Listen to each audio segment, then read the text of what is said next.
Welcome to How to Save Your Marriage with Nicola Beer, a show full of tips and practical strategies to repair, rebuild, and strengthen your relationship.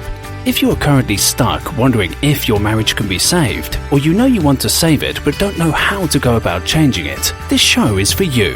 And now here is your host, Nicola Beer, who specializes in a proven 10-step program to help couples increase the love, passion, and happiness in their marriage in 30 days or less, guaranteed.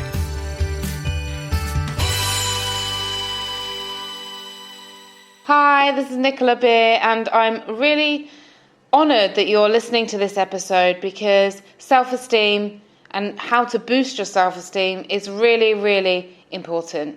And so I'm glad that you can be here to listen to this and give your self-esteem a good boost. So this is 7 ways to boost your self-esteem. If you have consistent self-defeating thoughts, boosting your self-esteem can seem like a huge mountain to climb. However, if you take a step back and you can see that low self-esteem is just a cycle of thoughts, and breaking any part of that cycle can stop the whole thing in its tracks, you can take steps to build confidence and feel better about yourself. So let's look at a few of the most important steps that you can take to develop and gain a healthier sense of self-worth. The first thing you can do is to view your life story with compassion. We can't change the past. Acceptance is part of the solution. Once you can accept yourself and your life, you can put in place a strategy that will help you recover and gain control of the situations that you're facing. Our experiences shape us and make us what we are today, both the good and the bad. We can choose to let it impact our life negatively or positively. Making sense of your life story is an important way and an important gateway to love yourself. Loving yourself despite perhaps your unsupportive choices. For example, I struggle with food and alcohol, as many of you know who are loyal listeners to my podcast show. I used food for many years to numb myself because I felt that I was not good enough. And I used alcohol for many years because I just felt empty and lonely. And this in turn made me more angry and disgusted with myself. I felt like a failure. It was only when I started to have compassion for myself and for the habits I picked up, I was able to stop them. When I saw that these habits were just my way of coping, I became free from their grip. The self-attacking stopped. Think about experiences in your past and how they could have shaped your present actions and behaviour. By linking past experiences to your present, you'll be able to understand the motives behind your actions better and let go and move forward. The key is to do this lovingly and not by being hard on yourself. Having helped people over a decade now, I can tell you that every single person I have helped calm their aggressive behaviour was treated aggressively by others, be it from parents, siblings, teachers, school bullies, or romantic partners.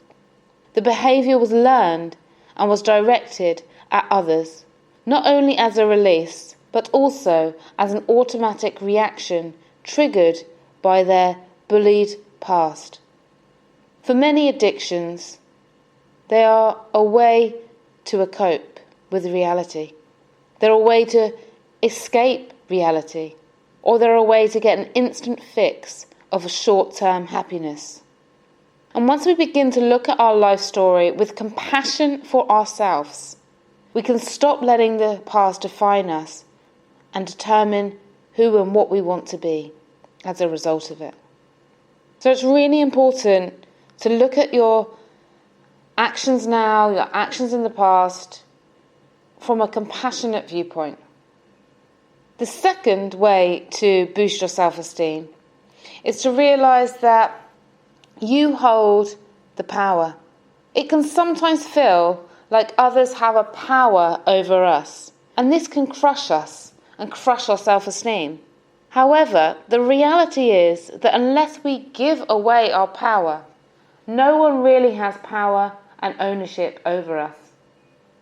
Many men and women come to me saying that they are being controlled and monitored every 24/7, some people say. And this is obviously very difficult to deal with, especially when it leads to the fear of making decisions or fear of doing things that you want to do. Be it with a parent or a partner, if you're feeling watched, it may make you not do things that you would previously have done if you felt free. Some lose confidence in their abilities and can feel incapable of rational thinking. And whilst we cannot control another's behaviour, we can actually always control our own behaviour. Just because someone is acting out their aggression or their insecurities or their controlling nature, it doesn't necessarily mean that we have to comply. Now, I'm not saying it's easy to take back control. If you've been people-pleasing for a long time in an effort to keep the peace, or if you've pushed your needs to the side, it might seem quite scary to claim your power. But the truth is, you're the only person who has power over yourself.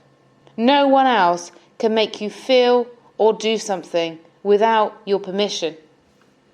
I'll say that again because I think it's really important. No one can make you feel or do something